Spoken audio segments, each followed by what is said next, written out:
Hi everyone, today we're talking about my best weather spider. Holy moly, look at that thing.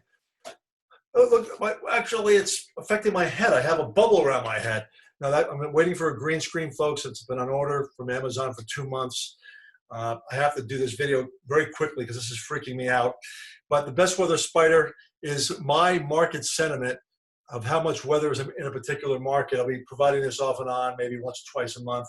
It does not take into account technical analysis nor the psychology of markets, how I see it, nor other fundamentals. Strictly how much weather is an impact in global crop production. So like, for example, you see the -4 right now. That's corn. The weather's really, really bearish. Same with wheat and soybeans. Rain's coming to Europe is a little bit bearish for wheat. Natural gas is a +1.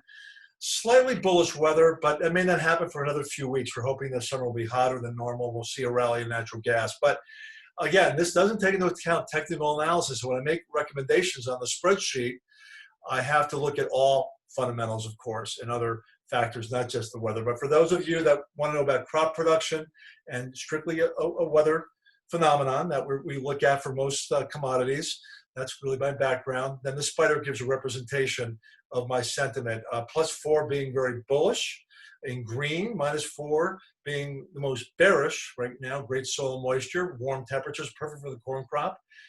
And any questions about this, you certainly can email me. Thank you.